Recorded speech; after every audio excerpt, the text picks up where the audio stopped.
The purpose of this podcast is to educate and inform. It is no substitute for professional care by your doctor or your qualified healthcare professional.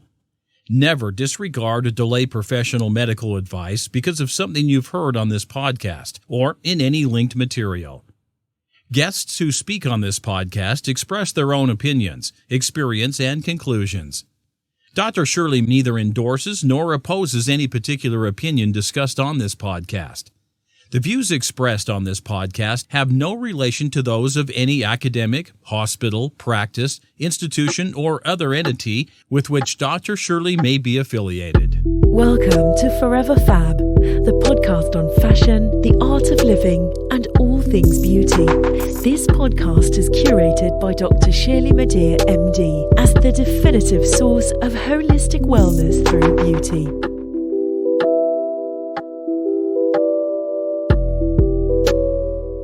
Welcome to Forever FAB, the podcast dedicated to fashion, the art of living well, and all things beauty. I'm your host, Dr. Shirley Madhere, your purveyor of this definitive source of living a beautiful life. The definition of to empower is to promote the self-actualization or influence of a person. Today's guest has been empowering men and women throughout her entire career, and she's not done yet. I welcome Ms. Tamsen Fadal to Forever FAB, and we'll be chatting about influence, leadership, and empowerment. Welcome. Thank you so much. That was beautiful. Why, thank you so very Love much. it. Thank you Wow, for your I hope time. I live up to that. Beyond. And speaking of living up to that, your achievements are numerous and quite impressive. May I list a few? Yes, you're very kind. An 11-time Emmy Award-winning journalist. And I really think we should capture a picture of your Emmy room. It is brilliant. All that gold, it's fabulous. Currently, you're the anchor of at PIX 11 News in New York. You have more than 2 decades of experience, although you barely look 2 decades old. I was going to say, you could take the decades part off, and I'm okay with that. Several years experience. In 2016, you received the Ellis Island Medal of Honor, and that was from the National Ethnic Coalition of Organizations, and we'll talk about your culture and ethnicity later and how that's influenced you in your life. In 2015, you were named a Power Woman by Moves Magazine. I concur. In 2014, you were selected to receive the Soldiers, Sailors, Mariners, Coast Guard, and Airmen's Club Media Award for your overwork seas with the troops. Thank you for doing that. You've also appeared on The Talk, The Today Show, The Good Morning America, Lifetime, A&E, the CBS Early Show. You've co-authored 3 books, is it? 3 books. You're very involved in charitable organizations, including the support of breast cancer awareness and education. You co-founded Shanson Jewelry, named after you, right, and your cousin, Shannon Elizabeth, who's an actress. And a portion of all proceeds go to animal rescue and breast cancer charities. So thank you again for that. You are of Lebanese descent. Yes. You were born in Massachusetts. You graduated from the University of South Florida. And you live here in New York City. You get around. Thank you, girl. I love that. So you have accomplished so much throughout the years. How would you describe yourself today? Oh, gosh. I think today I'm finally learning how to breathe a little bit. And I'm learning what balance is about. And I can tell you, and anyone who knows me can attest to that, I didn't know how to do that before, and now I'm learning how important it really is. And, how it makes you well-rounded, a better person, and allows you to help other people, and that all comes back to you. I love that. It all begins with breath. Yes. You sound like a yogi. Do you do yoga? No, I do. I love it. I love it. So do I. As much as I can. When I'm not busy, right? Right. Which goes against everything. In between takes, right? Did you always know what you wanted to do in life? You know what? I went back and forth. I did. Look, I had those dreams when I was younger. I want to be on Broadway. And my dad goes, find the career that you're going to do and figure something out. I don't know what you're talking about. So I looked around quite a bit. And when I was in my junior year in college, I got interested in radio. Actually. Okay. And that's where I started. That was my first year. I did news radio in Tampa, St. Pete. And then after that, I decided I like telling stories. I used to broadcast to my family in the garage. I made them pay me to listen to my broadcast. Your own makeshift studio. I love it. And of course, they supported you fully. Yes, with a quarter up to $1, I think. But then I decided it really was about storytelling and talking to people. And I love people's stories to this day. That's what I love to do. I anchor the news at night, but what really gets me going and what I enjoy is talking to people and interviewing them. So you dreamed about being on Broadway, but you do work with Broadway actors and actresses and performers. And didn't you have a cameo on Broadway at one time? I did. I talk about it all the time. I don't know how many years ago, 8 years ago, I got to do a walkout in Chicago. That was the best day of my life. How fantastic was that? That was fun. And I'm excited because I also, like you said, I do interview a lot of the celebrities and performers. I have a monthly show called Broadway Profiles. It just went national. Congratulations. That's major. Yeah, we're super excited about that. And you get to talk to the different people and what they do. And it's really what they do when they're getting ready for a show and prepping and who they are in their real life and how they balance it all. That's the interesting part of it. So what inspires you and what drives you? Oh gosh, that's interesting. It's changed over the years. I think what inspires me is seeing everybody move forward together. I like that. I know we use the word empower a lot, but I think when you drill right down to what that really means at the end of the day, if you know you've helped somebody, you've moved the ball forward, gotten a message across, I think that's exciting to me. That inspires me. And, you know, I like what I do a lot, and I want to do more. Oh, thanks. I do. I enjoy it every day, and every day it's different, and that's why I just chose that career, because I didn't want to do the same thing every day. Right. And I'm still able to appreciate that part. I want to touch upon a couple of things that you mentioned. One, empowerment, and the second about what you do every day. So what exactly does empowerment mean to you? I know you mentioned helping people. Can you elaborate a little bit more on that? Yeah, you know, I've got into a place where at one time I was in the world of dating and relationships and had a matchmaking business here in New York for a short time. Right. And that's where those books that you mentioned came from. Yes. And I went through a divorce and wrote my third book, and it was called The New Single. And what I realized with that, it wasn't a dating book. No. It was a book about how to get back into life to get your mojo back. Change. Yeah, and it's a real thing. It's not about saying a couple of, you know, good self-help words. It's not about just changing your environment. There really are a lot of things that lead up to that. And it's not just people going through a divorce. It's people who are going through a big life change. Kids have left the house. They're on their own. They've never gotten married, and they've decided they're going to be single. And there are different career changes. Somebody gets let go. Somebody's aged out of their career. Whatever it is, those big life changes are frightening to mount. And I realized after I wrote the book and went across the country and talked to people were coming out to the book signings that weren't even divorced. They were married. They were happily married, but they had aged out of their career, or they wanted a career change. And that excites me to be able to help them in some way. And I think I'm helping myself at the same time, because we're all going through it together. Yeah. It's not, I have a whole bunch of words of wisdom, but I certainly think that we can share stories and help each other. I like that definition of empowerment. So let's get back to the books. You have written 3 books, and they're about dating, love, the loss of love. Right. And I would say that, having read The New Single, that it's actually really about pivoting and transformation. It's all about that. Who, by the way, you make an appearance in The New Single. Thank you for my quote. Giving people advice, because I think that that's so important. It's about being whole. Yeah. It's not about fixing your looks or fixing your body or fixing your finances or fixing your house. You know, decluttering is so big right now, which I love to do. Yes. But it's about all of that as a whole. And yeah, it was about love loss, and it was about finding yourself again and doing that pivot. And that's what I had to learn how to do for that part of my change. And I'm sure I have a lot more changes down the road, but the pivoting can be tough. It can be tough, and it takes a lot, and it takes dedication to do it. Yeah.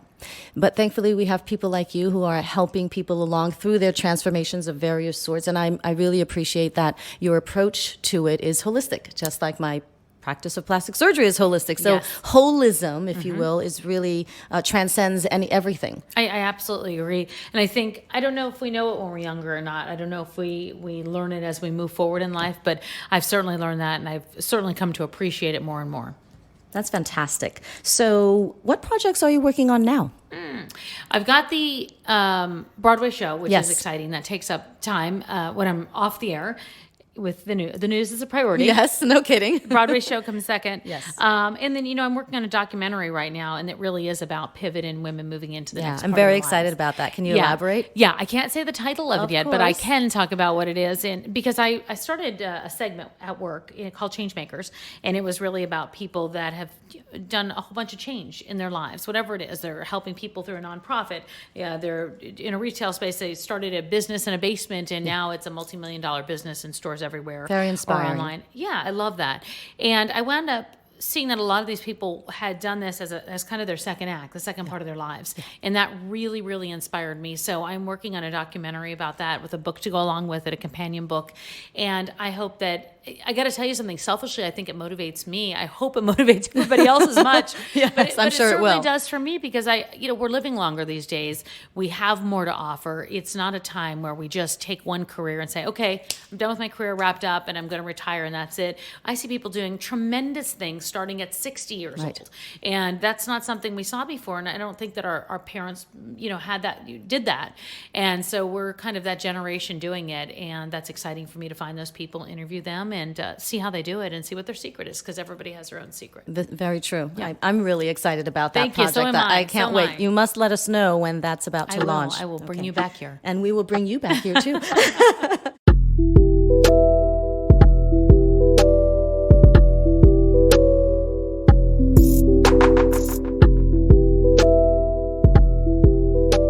I mean, in your career, I don't know about at home. We should start with what I don't like. Okay, sure. What don't you like about being a boss? That's honest. Managing people and people's time and, this and that and all of that. That's, and payroll and cash flow and all of those fun things Yes. that no one prepares you for when No you one go to prepares fashion you. school. Or medical school, for that matter. I commiserate. The reality of business. That's right. Exactly. Yeah. But, I'm really lucky in my career where I've worked for a lot of people, or I've freelanced for a lot of people, or I've worked in an agency where I got to see people's businesses, from their design studios to the way they do, the marketing, to the way they do all of this stuff. Yes. And from all of that collective history of work, Yes. I'm like, okay, this is what I want to do. This is how I want to do it. I freelanced for Naeem Khan, and he was always having lunch with the team and this and that. And I love that. I freelanced for Tori, and I like her live-work balance, and Yes. she raised her kids Children, right. and built this great business. Yeah. Patrick Robinson, who I've worked for twice and is one of my best friends and Wonderful. my mentor still to this day, he has a great sort of creative and business mind. And I can see from all of these varied people who have different businesses, whether from what they design or the size. And I can say, okay, I really like that. I think can this pick and choose what works. works for you. And I can sort of adapt it that way. And, I have built this business quite steadily in the last 4 years Yes, you now. have, yeah. Really conscientiously and trying to be profitable and build it into something that can grow and withstand the time. Yeah. And, in fashion, it's a marathon. It is not a sprint. Oh my gosh. It takes a lot of time. Yes, it does. But we don't realize that because there's so much fast fashion. Yes. And it's glamorous, and Yeah. there's celebrities, and it's this, Right. and but it's work. It's work. like everything. Of course. And there's so much more to it than what we just see. Oh yeah. But you don't want to see it. It's We might pull back the curtain a little bit later in this interview. close it quickly. Close it quickly, right? Why do you feel it's important to design democratically, meaning for all people? And in doing so, are you expressing your social views through your artistry, or did you find that there was a void in the market that you wanted to fill? For me, I think to be a designer for today in 2020, I was just like, I want to appeal to a large range of people. I have women in, conservative women in the Midwest wearing my clothes. I have people on the train in New York City wearing my clothes. There are business women in Hong Kong who wear my clothes. Wonderful. And that's my dream. And I hope to dress more people. And it's not about you look or you have the same views as me politically or ideologically or race or sex or this or that. It's about, for me, it's really about dressing all people. And it's not just people who are a size 2. It's not just people who, have large bank accounts. So my strategy to build this business was really to focus in on the price and the quality and the design. Yeah.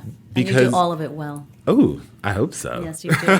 Testament. Fan. You I'm a fan. cannot see what Shirley's wearing today, but she looks divine in blue. Victor Thank Glemaund. you. It is, of course. So because of that, you want to dress all people and want your clothes, your creations to be accessible to all people. Do you think in general that everyone should have access to fashion? Because not everyone does, right? There's fast fashion, then there's couture. Yeah, exactly.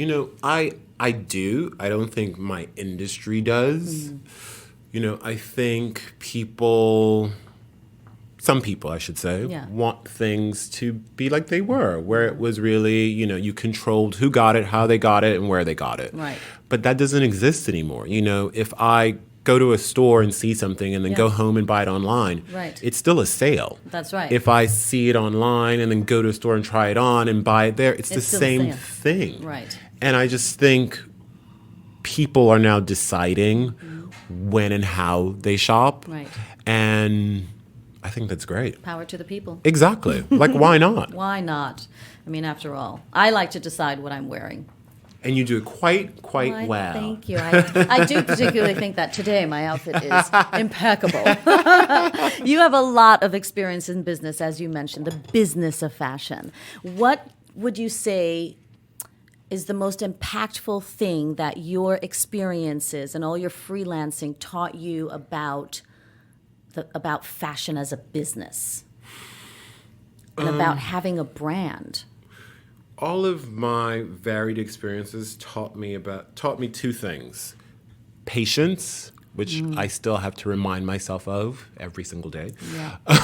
So maybe that's a human condition, impatience. It's teaching me. Yes. And also tenacity, which really got my foot into the door at the very beginning of my career. I love that. And, I have seen people who are at their peak in terms of image and they're super famous and but their business sucks. Or people who have a great business and it's selling, but no one knows who they are. So it's interesting. It's something in this like secret sauce, which no one knows how to create it. That you can sort of have both of those things at the same time. Right. But not a lot of people have that in fashion.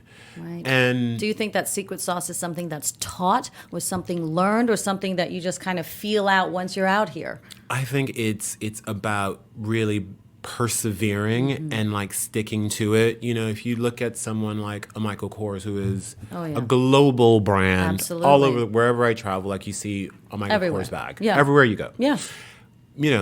His business, he's been around for a very long, since like the early 80s. Wow.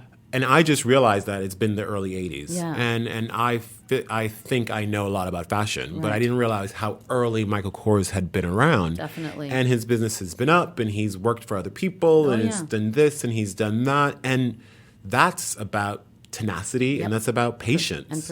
And perseverance, because that's how you rise up when you get knocked down, and that's what it takes. I agree. Did I say that this podcast was dedicated to perseverance? I sure did. Yes, and I didn't even know we were going to talk about, there we go, prophetic prophecy here on the Forever FAB podcast. So you clearly represent diversity in fashion as a designer. I hope so. Yes, you do.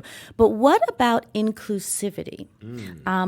I know the fashion industry has embraced diversity, because they talk about starting to. They talk about it on the runways. There's a lot of talk. Yeah, talk about it in terms of the designers, but what of inclusivity? Because I think they're two different things. You could have diversity, right? And you could be, you could eat from the table, but that doesn't necessarily mean that you are allowed to sit at the table and have the conversations that make things happen. Correct. So what about inclusivity? For me, and I talked to my friend Beth Ann Hardison about this. I talked to Iman about this. And, in my mind, they got this conversation started about the model and the image. And that has grown into what we see today, which is remarkable. And Beth Ann has this thing going on with the CFDA that I'm sure she wouldn't mind if I talk about. Yes, I'd love to have her on the podcast to talk about I'll it. introduce you to. Please That'll do. be main I'd love show. to hear She's about that best. initiative. I did read about it. She's the best. And what she's doing is bringing the Black creatives together, because she was tired of people being like, well, where's the Black designer? Where's the Black designer? Where's the Black designer? Right. And so she's like bring us here. together. Yeah. And there's all of these kids and people who are so talented that I'd never met before, that I was unaware of, because they're doing what they're doing, I'm doing what I'm doing, and our worlds don't collide. Right. And Even though you're in the same industry. Yes, and she's bringing us together. That's and amazing. I said to Beth Ann when this was all starting, I was like, you think of like the Asian designers, you think of like historically like the Jewish designers in fashion. Like there's a network and there's an association, an association, an and a organization. sisterhood and a brotherhood Yeah. where there's support and this and that. And I was like, as people of color, we don't do that and we don't have that. Right. And so that started there. And my other thing with it was, where is it in like the C-suites, like the people who are making the decisions? Like that's where it actually continues to matter more so than ever. Right. And things are starting to open up. Right. There's a little fissure and a crack in the door, but it's not a lot. Right. And we're just thinking about America, and fashion is global, and you think about Europe, and you think about Asia, and you think about Africa, and you think about all of these things, and you're like, how do I deal with this? Yes. But you have to start somewhere. One day at a time. And I think it's by having conversations like this, it's by, doing these podcasts where people can hear and share and try to understand other experiences. And hear what's behind the curtain. Yes. And then once you hear or see someone who looks and represents your background and what you've done, or and has a similar dream to what you are trying to navigate, then you can try. Yeah, it has ripple effects. Yeah. And then that also opens an opportunity for you as a designer, not only to continue to create your work, but also to mentor, as well as to be a mentee. Exactly. Yeah, exactly. I love that. It's really, really important to be able to connect and to see yourself so you can try.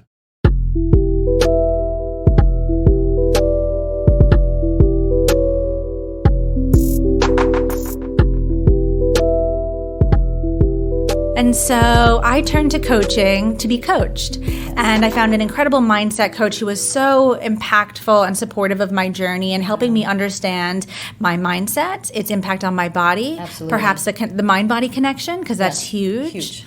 And just, again, became so lit up by everything that I was learning, went back to school to be like, what can I learn? How can I incorporate this? How can I teach it? I think that's beautiful. I love that you went back to learn nutrition.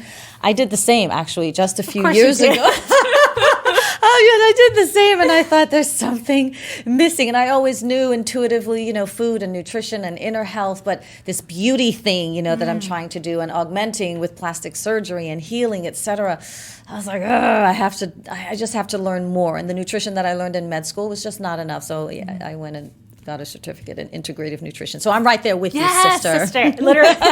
Literally. I love it. Now, about the business coaching that you pursued and you subsequently now do, what exactly does that entail, and how is your approach different from other business coaches? Yeah.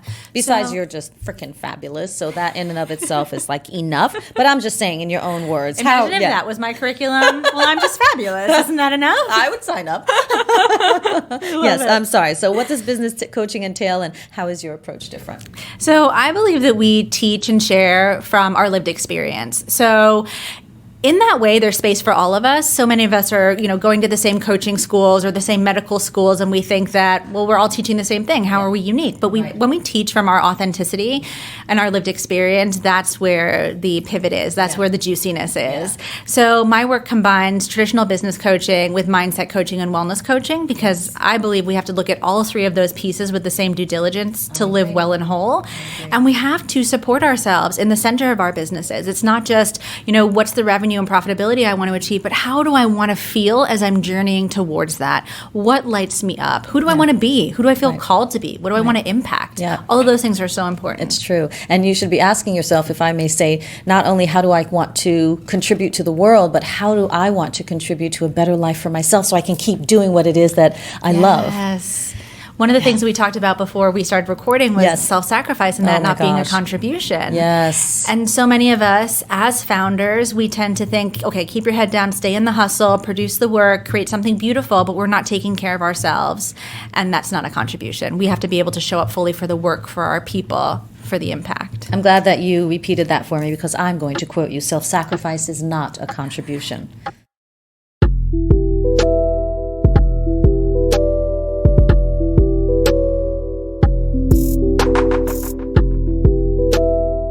This week's episode is dedicated to letting yourself shine.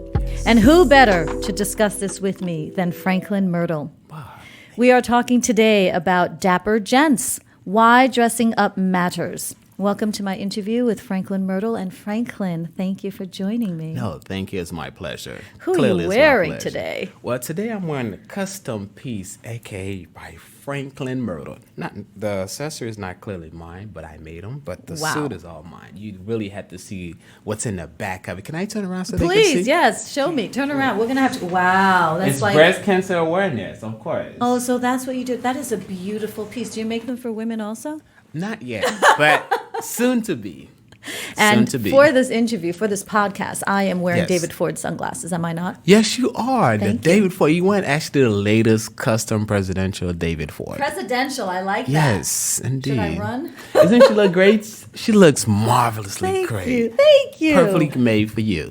Well, I'm going to try something new with this podcast. And typically what I do is research everybody. I dig deep and I try to find some information that will allow me to ask poignant, relevant questions so that it's fun for you and me. Of course. But this time I did no research on you. I'm just going to go off of the vibe when we initially met, and I'm just going to go with that, and I'm going to let the interview roll, and we will let your story unfold as the interview moves along. What do you think of that? I felt honored. Oh my gosh, thank you. I'm Yes. excited. The first time we met, Fashion Week, New York Fashion Week. Yes. There she were, just like standing there. Everybody was like, who's this beautiful lady? She was very stylish. I'm like, oh my gosh, I got to go over there and meet her. And it's so funny. I did the same with you. I walked in and I thought, oh my God. I came over to you actually. Instantly, like the conversation, the vibe was so neutral. It was just like, oh my gosh. Right? It loved was electric and it was immediate. I walked over to you and I was just like, okay, who Yes. are you? Thank Victor Glemaund. We got to thank We Victor. have big up to Victor Glemaund. Big up Thank Victor, you. Yes. I'm trying to get him on my podcast too, but he's PC. But congratulations, Victor, on all your success. Yes. All about Victor, you, have to come. Franklin. Yes. So I did look up just one little thing on LinkedIn. And your profile states, as does your Instagram account, it states that you are a model, an actor, a fashion stylist, and a host. Yes. Tell us about each one of those roles. Wow, where do I start? Anyway, I started fashion model. Fabulous life. Well, as a model, I modeled for 9.5 years. You could say 10 years, rounded off. I Yes. have a Lifetime Achievement Awards for that. Congrats. Thank you. For being an international model. Of course, I did a little bit of Sean John, D Square, Ralph Lauren, Yes. Alice Galango, just to name a few. But funny thing about it, I started off with Rip the Runway. I don't know if Oh, you you remember. did? Yes. I remember Rent the Runway. You started modeling for them? Yes, but the number one thing, because they was having one in Palm Beach called Rip the Runway. Oh, Rip. Yes. Oh, I do. So, I think I remember that. Rip the also. Runway, it started with BET.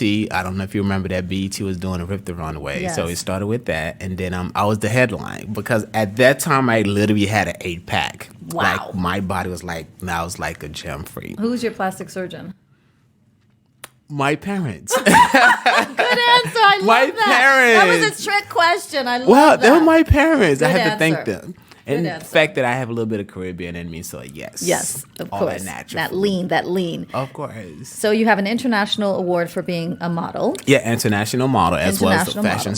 stylist. fashion stylist. Now talk Yeah. to me about styling. Styling, I love styling. See, I'm wondering. By the way, when am I gonna style you again? Soon. Soon. Define soon, My parents. please. Yes, soon, my darling. Soon. I can Okay. clearly use your help, so yes. Oh, indeed. Thank you. To answer your question, you Yes. definitely will need my help. I don't think you need my help as much, but I'll be your assistant. Well, thank you. As far as styling goes, to answer your question, Yeah. styling is something I've been doing all my life. I simply stated that because my mother used to work with Gucci. Oh, And then, Gucci's in the jeans. of course, somewhat in the gene. But she had a boutique in Florida, in Boca Raton, Florida. So I always used to go there, and then she would have me stay in the boutique at time when clients comes in. Yes. So long story short, I'll be the one doing the styling. Oh, Yes. wow. But I couldn't go into fashion until I got a degree. Got it. Now So- we'll talk about that. Actually, that's a good segue. Yeah. Speaking of getting a degree, Yeah. you actually studied ultrasound. Ultrasound. But here's the thing about it. Yeah. I majored in computer programming. Okay, ultrasound, it's computer. It's close. Yes, but I wanted to work for IBM. So what they did, they picked up and went overseas. So at that time, the gentleman said, we could only offer you $9.75 an hour. Wow. Then I was like, $9.75 all that schooling? Then I went home, not to my mom. They offered me $9.75. She's like, for what exactly? Just for what exactly? Right. And she's like, no, just go back to school. So I went back to school and I became an ultrasound technologist. Got it. So my first job, it was at $21.25 an hour. Much better than $9.75. Of course. So I look at the fact, if I would have stick with $9.75, it probably would have taken me maybe 10 years to get to that $21 with the rates. Like, perhaps. yes. Now, how did you transition from being an ultrasound tech to fashion? Because I was fed up. I literally was fed up with the 9 to 5. So I was like, got to get up. I'm always on call. So for 2 years straight, I worked 7 days a week. I knew all about that, my friend. 7 days a week. I was at the hospital. From the hospital, I was at a cardiologist's office. Yes. So I was like, on Friday, Saturday, and Sunday, I would work at the hospital. Monday through Thursday, I would work at the cardiologist's office. So I was like, yeah, I literally didn't have a life. Okay. So when I kept looking, it's like, okay, I need to get back to fashion. I kept looking at some of my friends that I knew. That's like, oh, they doing this, Sean John this, Valentino. I'm like, oh Lord, I need to get out there. So when I spoke to my mother, she was like, you fashion royalty. I'm like, I am. She's like, yeah. I'm like, I'm not mom. I know you're a fashion designer. She's like, your great grandparents were fashion designer. Oh. Your grandparents were fashion designer, and I'm a celebrity stylist. I was like, wait, why didn't you tell me that before? She's like, you need to know that on your own. So, long story short, in September of 2006, Yes. I was like, here's my 2 weeks notice.